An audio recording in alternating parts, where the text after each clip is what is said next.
আল্লাহর দেয়া এই রহমতের বৃষ্টি কারো জীবনে নিয়ে এসেছে স্বস্তি, আবার কারো জীবনে নিয়ে এসেছে অস্বস্তি। হ্যালো, আসসালামু আলাইকুম এভরিওয়ান, কেমন আছেন সবাই? আলহামদুলিল্লাহ, আপনাদের দোয়াতে আমিও ভালো আছি। না, কয়েকদিন ধরেই হচ্ছে বৃষ্টি, যার জন্য দেখা গিয়েছে অনেক জায়গায় বাসা বাড়িতে পানি চলে এসেছে, তাই পানি উঠে গিয়েছে, যার জন্য অনেক পথচারী বিপাকে পড়েছে। অনেক জায়গায় দেখলাম যে অ্যাক্সিডেন্টও হচ্ছে রাস্তায় পানি ওঠার কারণে। জায়গায় বন্যা চলে এসেছে, বাসা বাড়িতে পানিও চলে এসেছে। কিছু কিছু এলাকায় অনেকদিন যাবত কারেন্টও নেই। এই গরমে মানুষ যে কি পরিমাণ বিপাকে দুর্ভোগে পড়েছে আল্লাহই ভরসা। কিছুর মাঝে হাসি কান্না নিয়ে জীবন চালাতে হয়। বাইরে বৃষ্টি হচ্ছিল, তাই ভাবলাম যে একটু চা আর লুচি হলে ভালো হতো। ঝটপট হচ্ছে লুচি বানিয়ে নিলাম। গরম দুধ চার সাথে এই লুচিটা কিন্তু বেশ ভালোই লাগে। লুচি খেয়ে তারপর সন্ধ্যা হয়ে গেল, ক্লাসেরও সময় হয়ে গিয়েছিল। বাইরে বৃষ্টি হচ্ছিল, একটু থামার পর হচ্ছে ওকে ক্লাসে নিয়ে গেলাম। গিয়ে দেখি যে যেখানে ক্লাস হয় সেখানে 2 দিন ধরে হচ্ছে কারেন্ট নেই। আজকে ক্লাসটা হবে না, কিন্তু ওই যে ডিসিপ্লিন, ওদের কথা হচ্ছে মোমবাতি জ্বালিয়ে হলেও ক্লাস করাবো। তো এই গরমেই হচ্ছে ক্লাস করছিল। আর এদিকে এই যে ওইখানে পানি ঢুকে ট্রান্সমিটার ব্রাস্ট হয়ে গিয়েছে।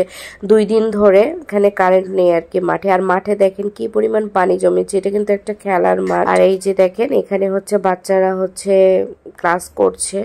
তো দেখে ভালোই লাগলো যে আসলে সব পরিস্থিতিই নিজেকে মানিয়ে নিতে হবে। কারেন্ট নেই বলে ক্লাস হবে না, এটা কোনো আসলে সমস্যার সমাধান না। প্রচুর পরিমাণে গরম লাগতেছিল। তো বুঝেন বাচ্চাদের কি অবস্থা, এই মোটা কাপড় পরে। এই যে এটা হচ্ছে আমার ছেলেটা, সবাই মাশাআল্লাহ অবশ্যই বলে দিবেন।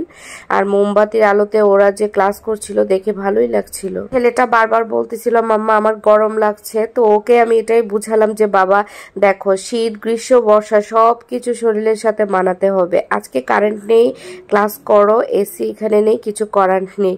তো ওই যে ক্লাস করছিল। তো ক্লাস টাস করার পর আমরা একটু টপ 10-এর দিকে চলে আসছি।